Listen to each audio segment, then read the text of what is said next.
बोलिए सदगुरुदेव की जय। साहेब। आज जोधपुर की संगत भी सामने है।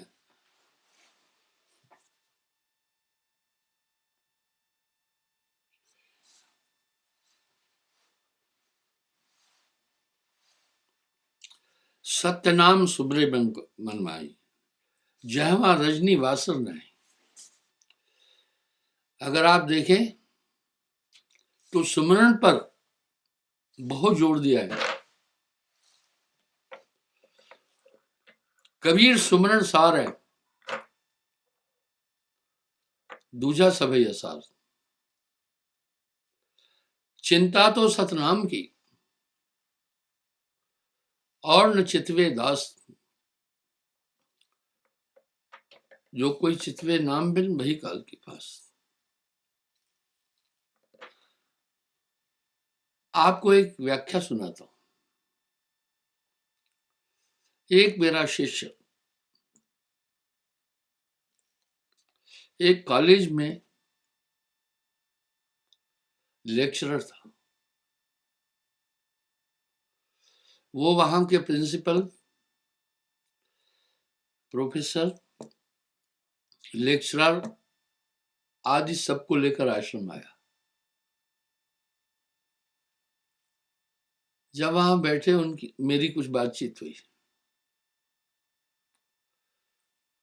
तो प्रिंसिपल साहब ने मुझे कहा,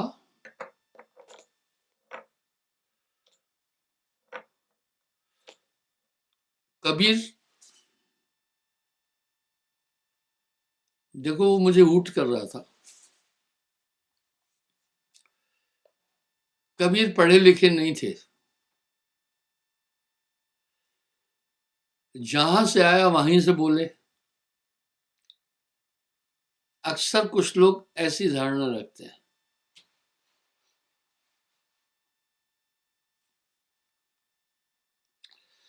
कहा, भाई गोस्वामी तुलसीदास जी शिक्षित थे, सभ्य भाषा का इस्तेमाल किया। पहले मैं उसकी बात सुनता गया। वो गौण रूप से, छिपे रूप से कबीर साहब का विरोध कर रहा था।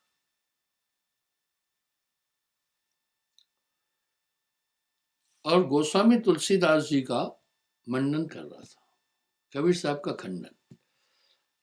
आपने मेरी वाणी में देखा होगा, रामचरितमानस से मैं कई उदाहरण उठाता हूं। मैंने पहले कहा इसको बोलने दो,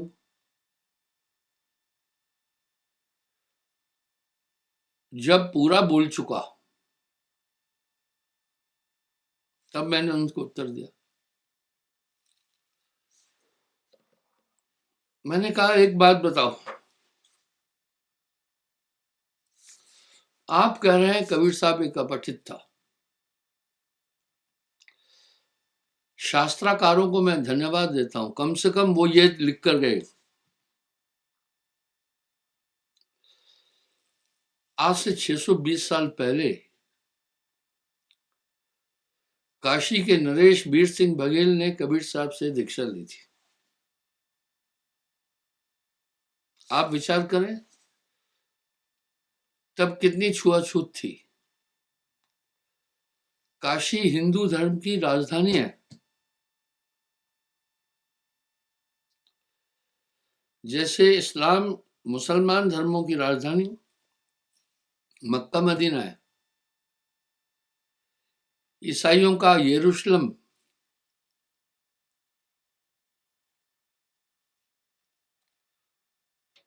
जैनियों का उज्जैनी, बुद्धिस्ट लोगों का बोध गया, इसी तरह हिंदुओं की राजधानी, धार्मिक राजधानी काशी है।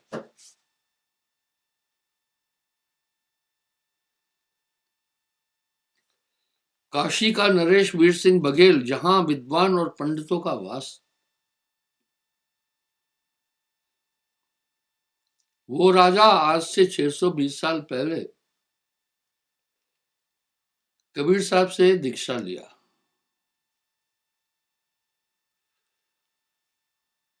और काशी का सबसे बड़ा विद्वान सर्वदानंद पंडित नाम लिया। सिर्फ इतना ही नहीं था,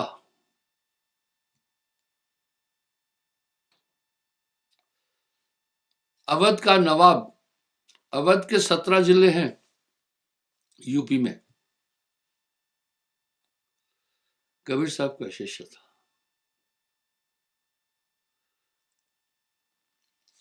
मैंने कहा मैं रामायण का तिरस्कार नहीं कर रहा हूं, रामायण अवधी भाषा है, अवध की भाषा है, लोकल भाषा है।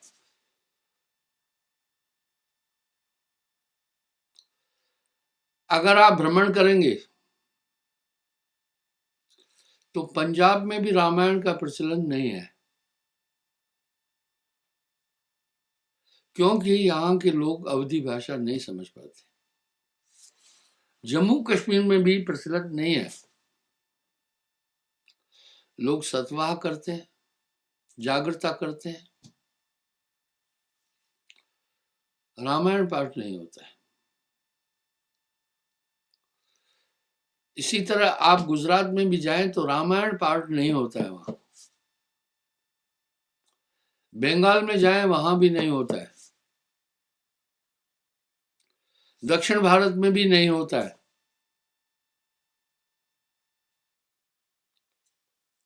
क्योंकि वहां अवधी भाषा लोग नहीं समझते। रामायण हिंदी भाषा नहीं है, अवधी लोकल भाषा है। हमारे देश में हर प्रांत की अलग भाषा है। तमिलनाडु की तमिल भाषा है, केरला की वहां की अलग लैंग्वेज है, मलयालम भाषा है, कर्नाटका की अपनी अलग भाषा है, कन्नड़ भाषा है, महाराष्ट्र की अलग भाषा है, मराठी, गुजरात की गुजराती भाषा है, उड़ीसा की उड़िया भाषा है, बंगाल की बंगाली भाषा है, आसाम की आसामी भाषा है।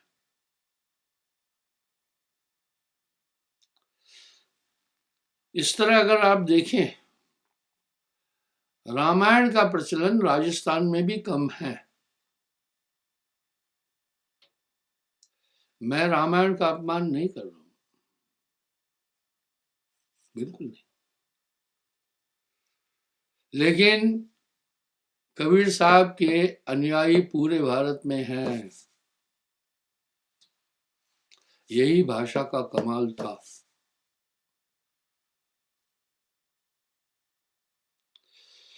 क्योंकि रामायण की भाषा बाकी प्रांतों के लोग समझ नहीं पाए।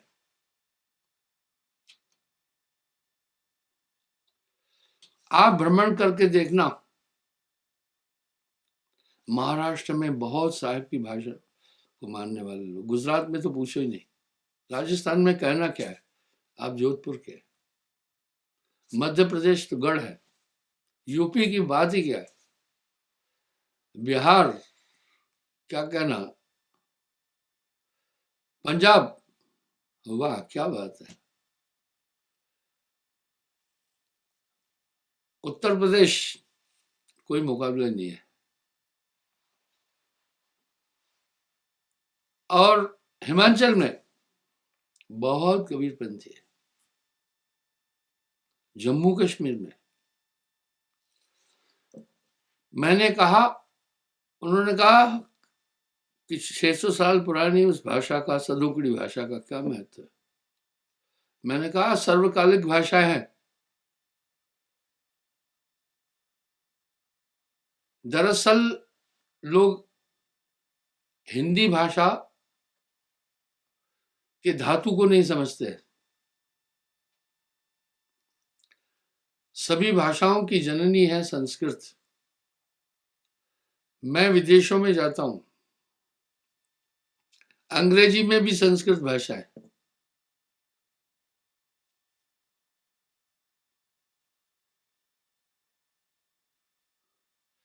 हम मात्र बोलते, वो मादर बोल रहे हैं, उनको मात्र बोलना नहीं आया। इस तरह हिंदी के अंदर 5 भाषाओं का समावेशन है। अवधि में 5 भाषा नहीं है। साहब बड़े विद्वान थे। उन 5 भाषाओं को उन्होंने अपने काव्य में संग्रहित किया है। पहला संस्कृत, दूसरा पूर्वी भाषा, तीसरा अवधी भाषा, चौथा ब्रिज भाषा, सूरदास जी वहीं के थे, पांचवा उर्दू का समावेशन है। जो इन 5 भाषाओं को ठीक से जानता है वही हिंदी बोल सकता है। नहीं तो कुछ लोग यूं बोलते हैं, आज हमारा रेलगाड़ी दिल्ली जा रहा है, गलत वाक्य है। रेलगाड़ी स्त्रीलिंग है। मैं न्यूज चैनलों पर टाइटल पढ़ता हूं तो मैं मत्था पीटने का इच्छा होती है। उनको स्त्रीलिंग पुल्लिंग का भी पता नहीं है। कई को तो फोन करके बताता हूं तो वो धन्यवाद बोलते हैं। इसलिए साहिब की भाषा सर्वकालिक है। मैं ये बता रहा हूं वर्तमान में कबीर साहब भक्ति के पटल पर किस क्षितिज पर हैं, सबसे टॉप। आपको सुनकर हैरानगी होगी,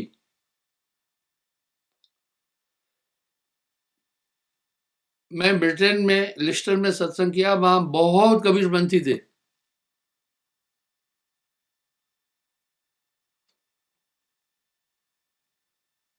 दुनिया का कोई ऐसा कोना नहीं जहां कबीरपंथी नहीं है, क्योंकि भाषा का कमाल था ये।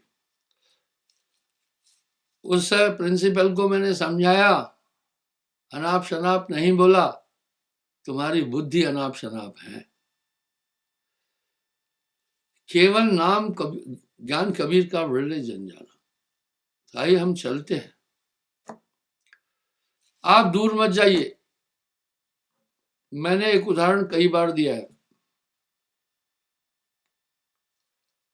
बनारस हिंदू विश्वविद्यालय के हजारी प्रसाद द्विवेदी जी हिंदी विभाग के विभागाध्यक्ष थे।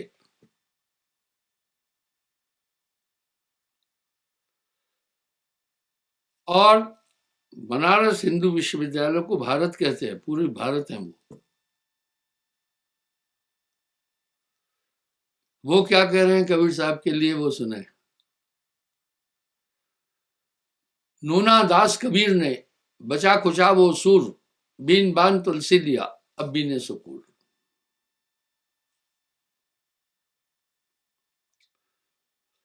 परमात्मा रूपी जो फसल थी वो नूना कहते काटने को, पूरा कबीर साहब ने समेटा है। फसल पूरी काटने के बाद भी इक्का दिक्का पौधा रह गया है, रह जाता है। तो कह रहे हैं बचा खुचा वो सूर, जो कुछ बचा खुचा था वो सूरदास ने। बीन बान तुलसी लिया, उसके बाद कुछ नीचे गिर जाते हैं पौधे, तो गोस्वामी जी ने पूरे बीन बान करके रामचरितमानस में बोल दिए। यानी नूना दास कबीर ने बचा खुचा वो सूर, बीन बान तुलसी लिया अब बीने सुकूर। अब जो भी कहेगा ईश्वर के लिए कुछ भी, वो इन तीनों की नकल करेगा, नहीं तो बोल नहीं सकते। यानी बीएचयू के हिंदी के विभागाध्यक्ष हजारी प्रसाद द्विवेदी ये बात बोल रहे, बड़े विद्वान थे, वो साहित्यकार थे, कवि थे। इसलिए साहब ने एक वो भाषा बोली जो सर्वकालिक है। वो सर्वकालिक है।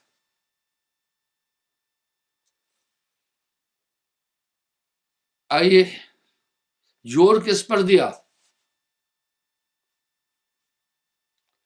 किसकी भूमिका है सदगुरु की भक्ति में? क्या मिश्रण है? वो कह रहे हैं गुरु शिष्य और ईश्वर मिल्कीना भक्ति विवेक तीनों तरधारा बनी,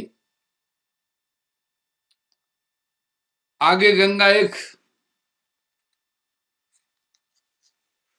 गुरु शिष्य और ईश्वर मिल्कीना भक्ति विवेक,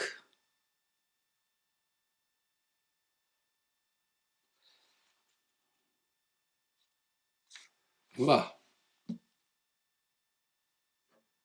तीनों तरधारा बनी पर आगे गंगा एक। इस तरह गंगा में हिमालय से निकलने वाली सभी नदियां मिल जाती है।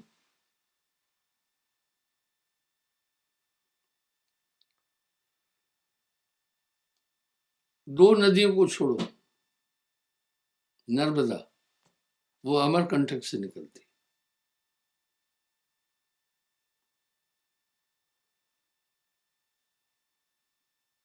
और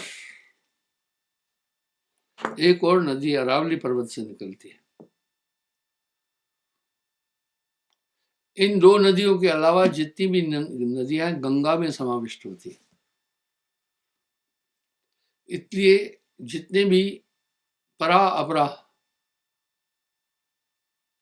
सरगुण निर्गुण के जितने भी ज्ञान है सब साहिब में समाविष्ट है।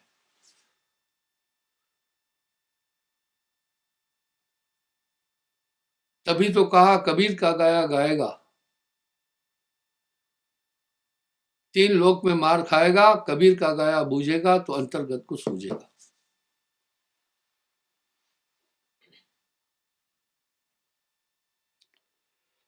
अब थ्योरी क्या है?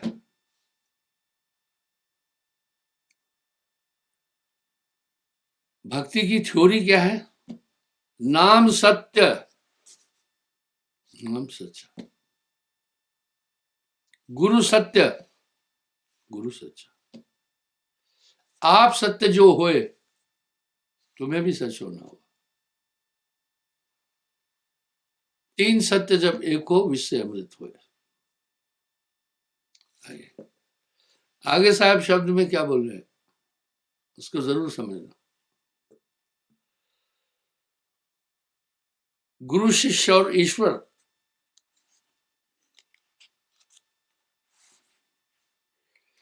मिल्कीना भक्ति विवेक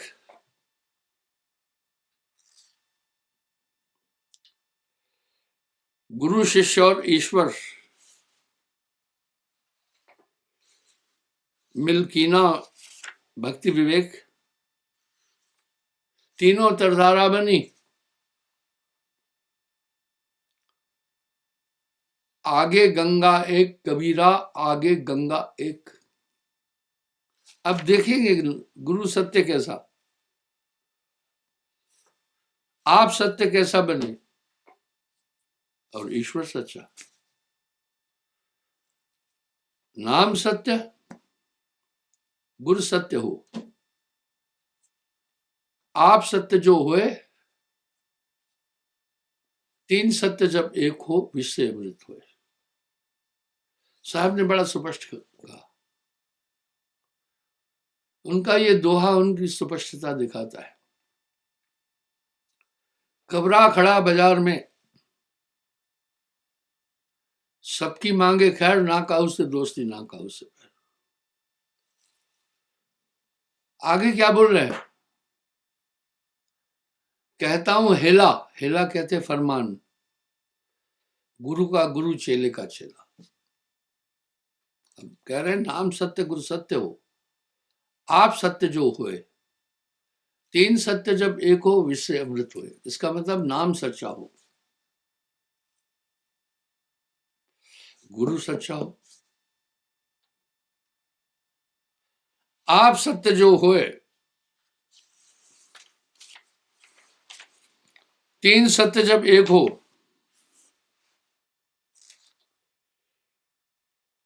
विष से अमृत होए। नाम सच्चा, गुरु सच्चा,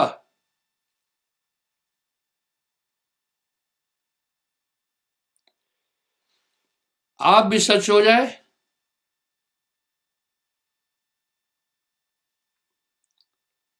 तब काम बनेगा। अब धर्मदास जी एक बात पूछ रहे हैं, गुरु सच्चा समझाओ कौन होता है?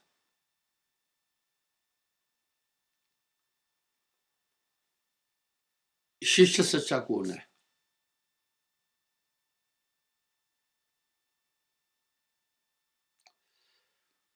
क्योंकि साहब कह रहे हैं, कहता हूं हेला,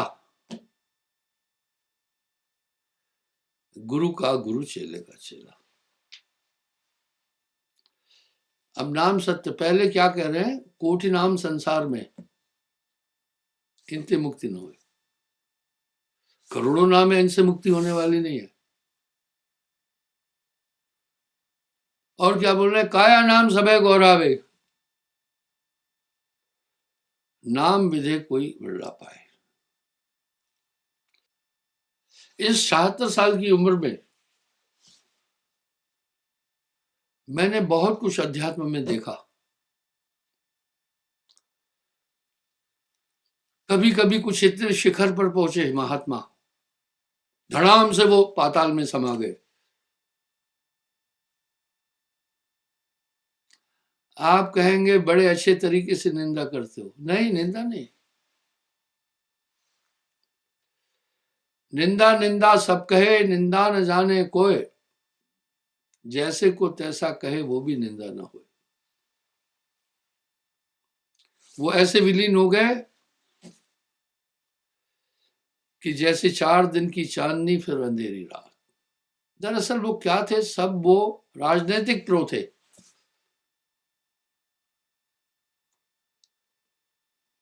अब यहां साहब क्या कह रहे हैं, कबरा खड़ा बाजार में सबकी मांगे खैर, कबरा खड़ा बाजार में सबकी मांगे खैर, ना काहू से दोस्ती, ना काहू से बैर कबीरा, ना काहू से बैर। आइए इन तीनों पर बात करते हैं। नाम सत्य, गुरु सत्य हो, आप सत्य जो हुए, तीन सत्य जब एक हो, विष से अमृत होए। पहली बात याद रखना, ये तीन की बात खास है, इसीलिए ईश्वर भी 3 गुणों को कहते हैं, रज तम सत। रजगुण ब्रह्मा सृष्टि करता है, सदगुण विष्णु पालन करता है, तमगुण शंकर होई संहार करता है, शिवजी तमोगुणी। इसी तरह खेती बाड़ी करते हैं, वहां भी 3 की भूमिका है। पहला जमीन की भूमिका है, दूसरा बीज, अच्छा, तीसरा किसान होशियार हो। हमारे पास साधन खुद आते हैं। भारतीय बीज निगम में भी मेरे कुछ शिष्य हैं, मुझे अच्छे अच्छे बीज भेजते हैं। कुछ गुजरात से भी अच्छे अच्छे बीज आते हैं, बीज सही हो। अगर बीज सही नहीं है, जमीन कितनी भी सही है, कुछ नहीं होने वाला।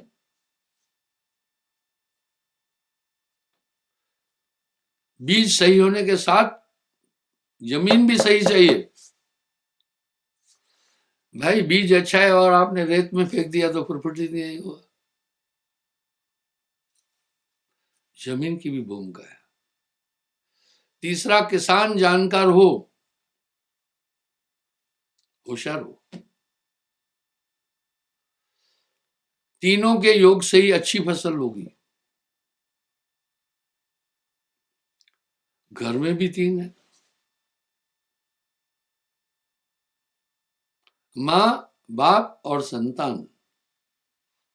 भाई गाड़ियों में भी 3 है, गाड़ी का मालिक, ड्राइवर और क्लीनर, ये 3 हर जगह है। स्कूल में भी 3 है, आप देख रहे हैं स्कूल में 3 है, अध्यापक, विद्यार्थी, पाठ्यक्रम पुस्तकें। इसी तरह अध्यात्म में भी 3 की भूमिका है, गुरु, शिष्य और ईश्वर। मिल्कीना भक्ति विवेक, तीनों त्रिधारा बनी, आगे गंगा एक कबीरा, आगे गंगा एक। अब धर्मदास जी कह रहे,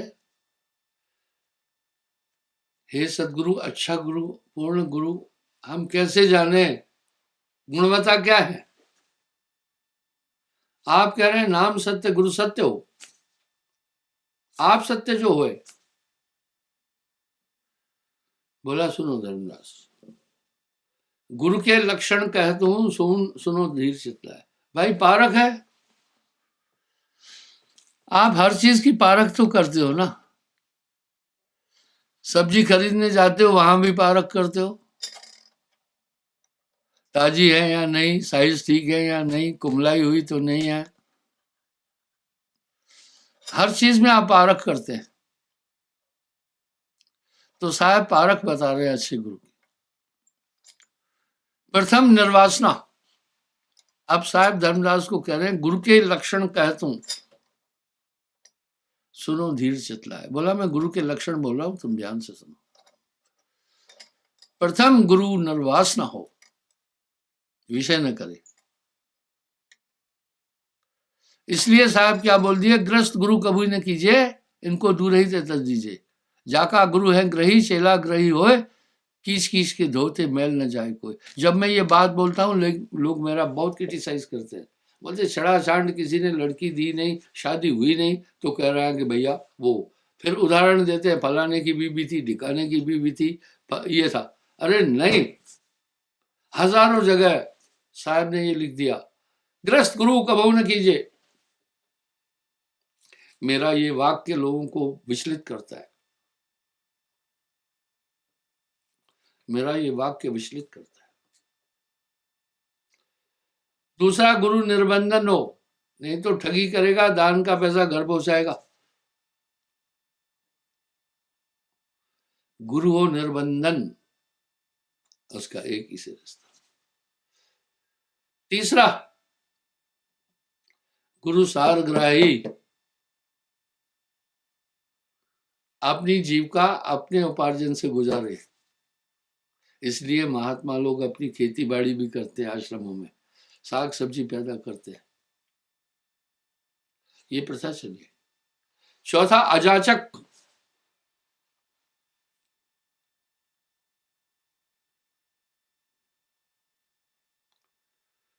किसी से कभी भी कुछ न मांगे। मांगन मरण समान है, मत मांगो कोई भीख। मांगन मरण समान है, मत मांगो कोई भीख। मांगन ते मरना भला, यह सदगुरु की सीख। वो अजाचक हो, सारग्राही हो, निर्बंधन निर्वासना। पांचवा, समदर्शी,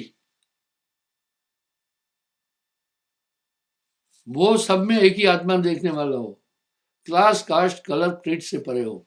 आज क्या हालत है, कई गुरु अपनी बिरादरी को सिर्फ नाम दे रहे हैं, ठीक है। अब मैं गिनाऊंगा तो लोग कहेंगे ये निंदक है। अरे निंदा निंदा सब कहे, निंदा न जाने कोई, भाई जैसे को तैसा कहे वो भी निंदा ना है। बहुत ऐसे संप्रदाय है, कोई जाट गुरु है जाटों को आगे करता है, कोई महाजन गुरु है महाजनों को आगे करता है, कोई ब्राह्मण गुरु है ब्राह्मणों को आगे करता है। साहब ने ऐसा ही नहीं किया। वो समदर्शी होना चाहिए, सब में आत्म रूप पहचाने। और क्लास कास्ट कलर क्रीड से परे और सर्वज्ञी, छठा सर्वज्ञी यानी समस्त आंतरिक मंडलों का ज्ञाता, धर्मशास्त्रों का ज्ञाता, ताकि तुम्हारी शंकाओं का वो निराकरण कर सके।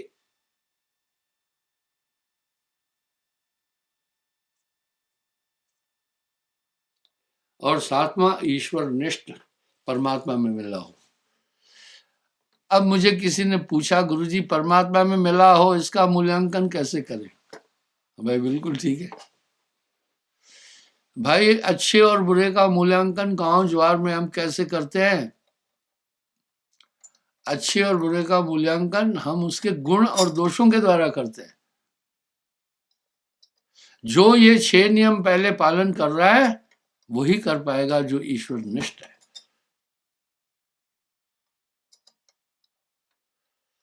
अब फिर शिष्य के गुण है।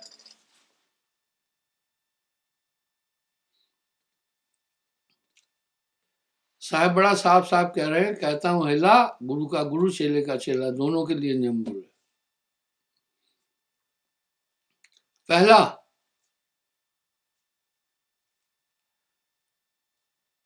शिष्य गुरुमुख हो। यही गुरुमुखता का संदेश दुनिया के जितने भी संत हुए हैं उन्होंने दे दिया है।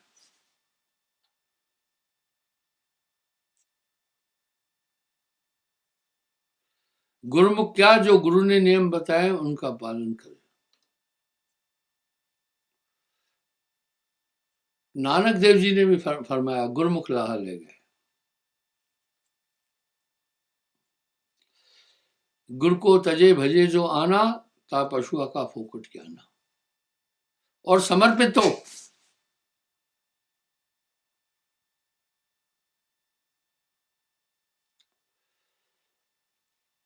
तीसरा, गुरु ने जो सिद्धांत बताए हैं उनका कभी उल्लंघन नहीं करे और सुमरण ध्यान जो बोला वो करता रहे। चौथा, और कतहों का सहाय न ढूंढा। गुरु तज के जो भजे जो आना, ता पशुआ का फोकट ज्ञाना। आजकल मैं देख रहा हूं कुछ लोग बीमारी तकलीफ, आजकल बीमारियां बहुत बढ़ रही है। क्या बीमारियां बढ़ रही है वो सुनो। कैंसर, ब्लड प्रेशर, हार्ट की प्रॉब्लम, लीवर की प्रॉब्लम, लीवर फैटी हो रहा है, किडनी की प्रॉब्लम, हार्ट अटैक जैसी बीमारियां। तब वो फिर लोग क्या करते हैं, तामस भक्ति वाले भ्रमित करते हैं, कहते हैं किसी का किया कराया है। मैं उदाहरण देता हूं, कभी कभी पशु, ये भ्रम में आदमी जी रहा है, दूध नहीं देता है तो कहते हैं किसी का किया कराया है। अरे मेरे भाई, क्या किया कराया है? पशु तो कभी कभी दूध नहीं देगा। आदमी भी तो कहता है कभी कभी मैं काम नहीं करना, अभी ठीक नहीं हूं। कहीं बच्चा बीमार होगा तो कहेंगे नजरिया गया है। यह है तामस भक्ति। एक नाम को जानकर दूसरा दे बहाए, उस तरफ कभी ध्यान नहीं दे। तभी तो नाम में भी मैंने नामदान के समय 7 नियम बताए थे। आजकल मैं पंपलेट छपाया हूं, नहीं तो कुछ लोगों को नाम देता था, नियम बताता था, भूल जाते थे। अब मैंने ये पंपलेट छपाया, पंथ के 6 अनिवार्य आयाम। पहला, 7 नियमों का पालन करना है। वो क्या 7 नियम है? सत्य बोलना, मांस न खाना, नशा कोई न करना, पर स्त्री गमन न करना, चोरी न करना, जुआ न खेलना, हक की कमाई करना। इनका पालन कर। शब्द सेवे सो गुरमुख होवे। दूसरा, एक ही परम पुरुष की भक्ति। गुरु को तजे भजे जो आना, ता पशुआ का फोकट ज्ञान।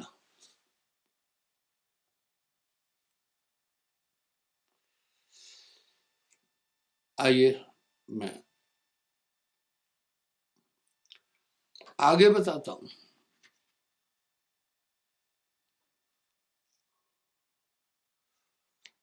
और यह विश्वास उर में धारे, मोह अधम नाथ मोह तारे। विश्वास सही सब कुछ है, भरोसा रखे कि मुझे पार कर दिया जाएगा। और कदम सहाय न ढूंढा, और तरफ नहीं हटना। ये पतिव्रत भक्ति होती है।